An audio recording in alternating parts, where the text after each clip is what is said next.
Hey guys, welcome back to the channel, and thanks again for checking out another episode of Stadiums That Inspire. We're kicking it off with Tokyo Black's Stadium Spring by Reapers 1051.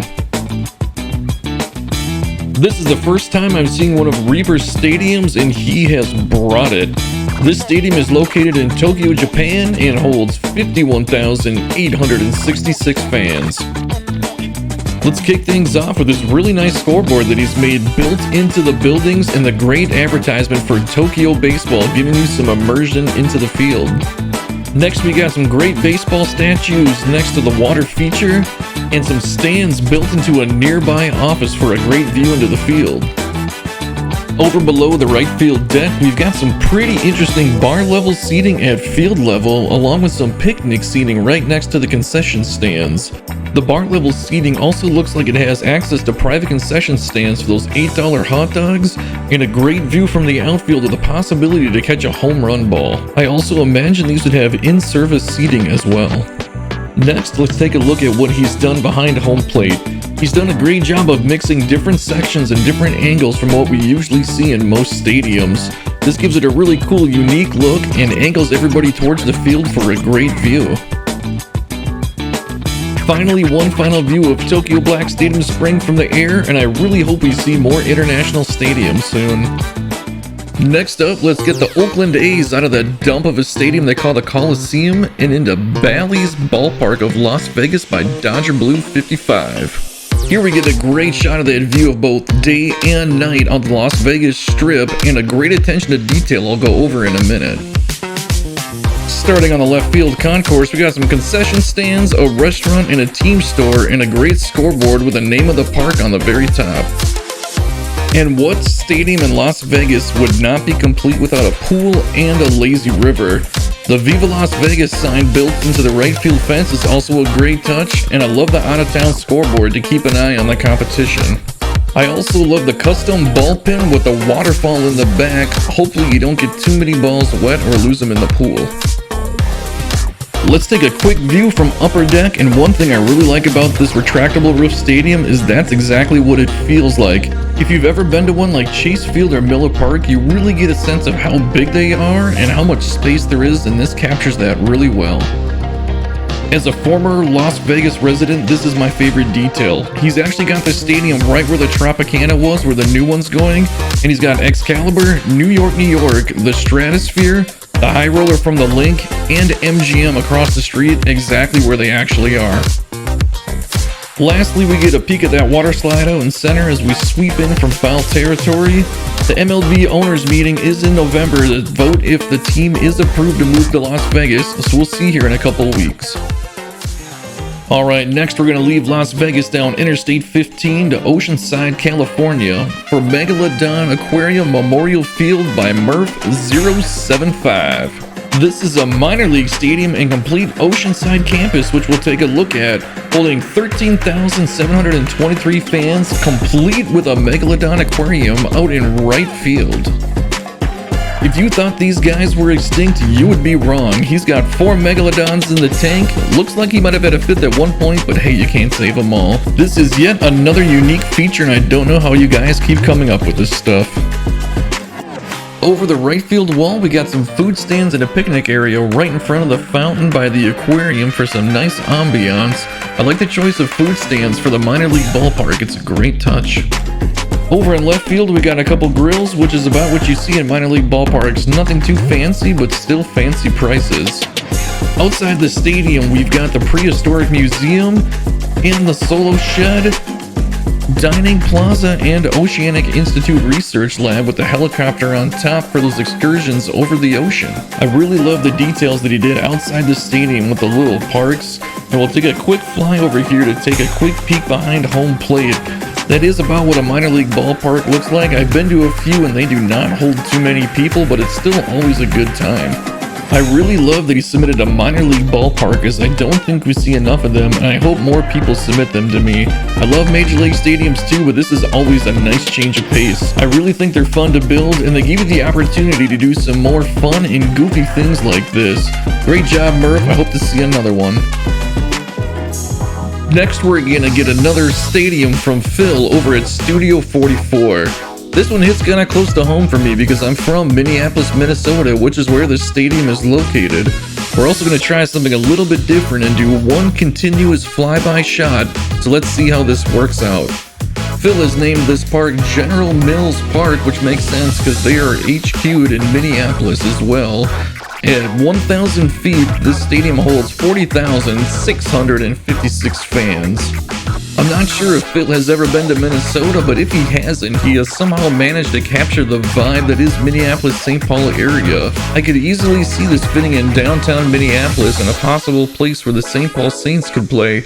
Although I'm not sure 40,000 fans would attend that game, this is probably a great place for the Minnesota Twins though as well. Right field looks really great with the 3 different levels, and I love how we use the loading dock for a different wall texture, and the distance to the wall is a nice touch too.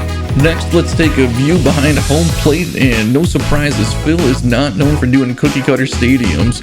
He's got asymmetrical styles from first and third base, and only one level of seating behind home, which I'm not sure I've ever seen done in a ballpark before, which is very cool. Next, let's settle in behind home plate to get a great view of that skyline. As I said before, this does actually remind me of Minneapolis with the twin brick apartments out in left field, and a few other features in the outfield we'll take a look at in a minute. Another thing I really like about Phil's designs is that ground balls to the wall are never just going to kick straight back. He's always got some unique field dimensions, giving the home outfielders a nice home field advantage. Next, let's head on out over center field. I like the grass hill seating that he's got incorporated in right and left field, and he's got a pretty cool park out in center field just beyond the gates, and he did a really nice job using all the assets to make one big mega park. He's got some extra trees and some bleachers that can see right into center field.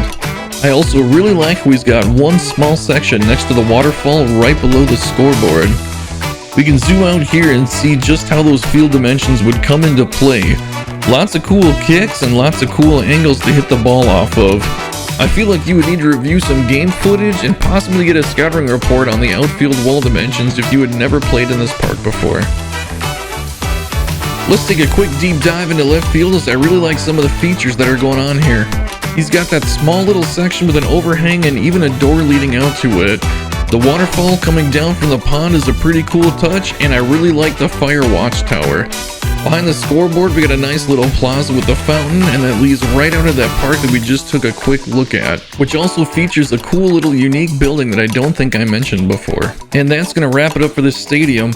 I'm curious to know if you liked this one continuous motion shot, and if you think I should keep doing it, or if you like the old style better where I just zoom in on the features and talk about them individually. If you're not sure, I do it for a couple more stadiums in this video, but let's wrap this up with a shout out to Phil's channel over at Studio 44. If you haven't checked it out yet, get on over there after this and check out some of his stadiums, and you can submit stadiums to him as well. Alright, let's head on over to Seaside, New Jersey for Shoretown Ballpark by Sandman Dan. We have seen him on this channel before, and he's got another ballpark for us, and this one is also pretty sweet. We'll be entering this stadium through the center field gate right off the pier, the mini golf course, and that custom New Jersey hedge that he's got going on right next to the water slide, and the circus fair ride that you will never find me caught dead on. That looks way too terrifying. As we enter in through the gates, we find ourselves on the concourse with a great view from center field. Nothing too crazy going on behind home plate, but I do like that he added the Shoretown Ballpark sign up above the press box. Over here on the left field corner, we got a great little concourse with another bar that he's got the TV screens and the fans in there watching the game on. We saw a pretty similar feature like this in his last stadium, but I love how this one hangs out over the fans in left field. Next, let's take a quick look at all the restaurants and the rooftop seating that he's got going on. Very cool, very Jersey Shore-like. And of course, that pier in the background is just going to make that view that much better. And we get a really good look at that custom New Jersey Shore sign complete with the hedges. Over in foul territory in the right corner, we got another cool little bar and picnic hangout area to catch the game from while you grab a hot dog. This area also leads to a dining area that is below the grandstands, giving you a very cool way to enjoy the ball game with a really great field level view. And I'd imagine some more upscale food and dining options and possibly some in-seat service as well. He has this reflected over in left field, and I gotta admit, I think it'd be a really great way to watch the game, and I would pay some extra money to get a ticket down there. If you enjoyed this stadium, Sandman Dan does have quite a few other stadiums that he has online, a lot of them that are really detailed and really unique. If you're looking for a cool park to start a franchise or anything like that in, go ahead and look up his username, and I will be featuring more of his stadiums as this series continues.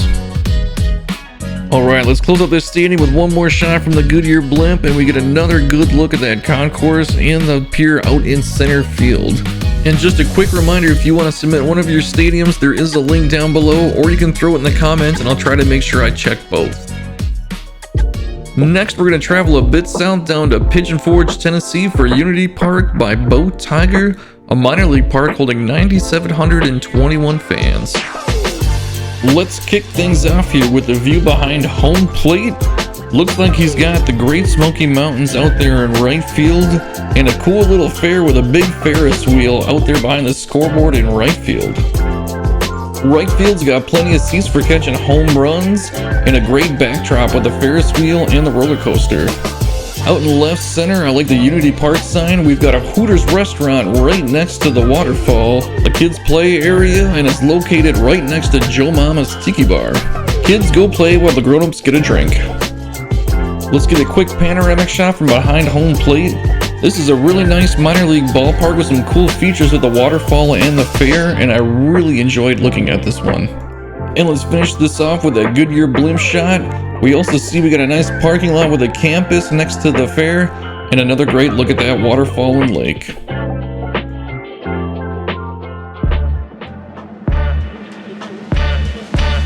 Alright guys, we're headed back to Las Vegas for DraftKings Park by Gopper Gaming. He's also got a YouTube channel that I just found, and I gotta say, he has some of the cleanest stadiums I think I've ever seen. He also might just earn himself the title of the Concourse King, and this stadium is a perfect example of what he can do. He's got many elements like the pool, a lazy river, a party deck, a restaurant, and a Hall of Fame center, and it's all connected on different levels by stairs at the front entrance gate. He also did a great job with this custom scoreboard on the side of a building, and you can even walk underneath it on the plaza level. I also really think it's a great touch when you add the name of your park on top of the scoreboard. Over in right field, I think it's pretty neat how he has the bleachers only on the upper deck in a smaller section built into that building. And he's even got the retired numbers of all the Oakland A's players and of course Jackie Robinson. Behind home plate offers great panoramic views of the entire field, that center field concourse, and of course downtown Las Vegas. I love how he included the high roller from the link in the amusement park, and it almost looks like it's right next to the Luxor. It's pretty cool how you can see all the downtown casinos as well in the distance. I also want to take a second to plug his channel for him. It's Gopper_Gaming-MLB The Show. He's got everything from stadiums, building tutorials, updates, and stuff from his own season, so check him out. Lastly, another thing he does better than anyone else I've ever really seen is his retractable roof systems. He's got a couple of really cool, interesting ones, and I will feature them on this channel in the next episode. He also has a tutorial on how to do them, so it's just another reason to check out his channel. Overall, very nice park, and we will be seeing more from him.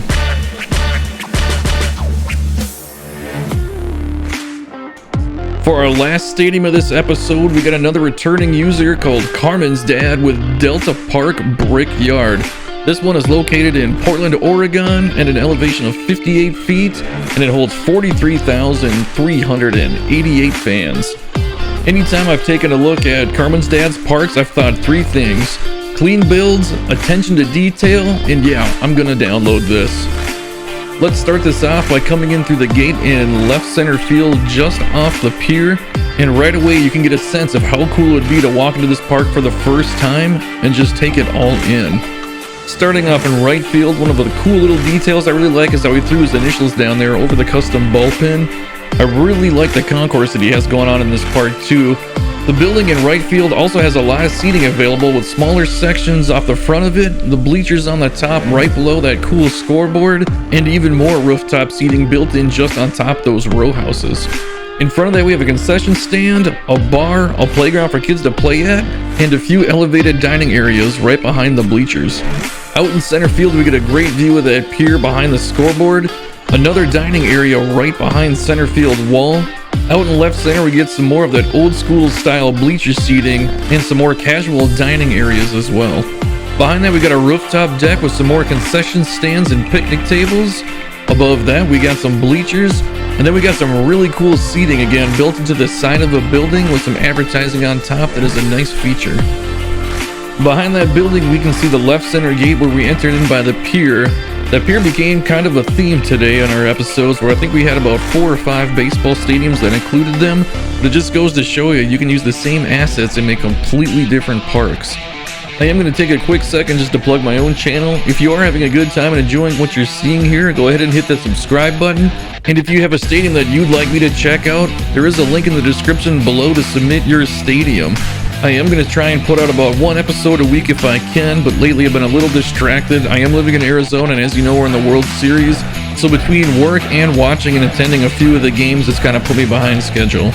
Alright, back to the stadium at hand here. Let's just settle in behind home plate, and let's get a quick panoramic shot of the outfield. As you can see, there is a lot of really great views going on here. You can see all of his details come together, and there's no dead spots. Everything is just filled in and it's not overdone. Another great job by Carmen's dad. I know he's got quite a bit of other stadiums that we'll be featuring on the channel in later episodes, and I'm always excited to show those ones off to you guys as well. Lastly, let's zoom out back into what I like to call our Goodyear blimp view. I don't even know if they fly those over the stadiums during events anymore, but hey, they used to do it, so that's what I'm calling it. Another great stadium. I'm really looking forward to the next one you guys submit to me. I always have a good time checking them out, and they always seem to give me really good ideas. Alright guys, that's going to be a wrap on episode 2 of Stadiums That Inspire. Thank you again so much for hanging out. I really do appreciate it. If you got any comments or stadiums that you want to submit, don't forget to do that. Also, don't forget to check out Phil over at Studio 44 and Gopper Gaming at Gopper Gaming MLB The Show 23. Till next time, guys, take care, have a good night, watch that World Series, and cheer for the Arizona Diamondbacks. Or I guess the Rangers if you're in Texas or a Texas fan. Either way, have a great night, and I'll catch you guys in the next one.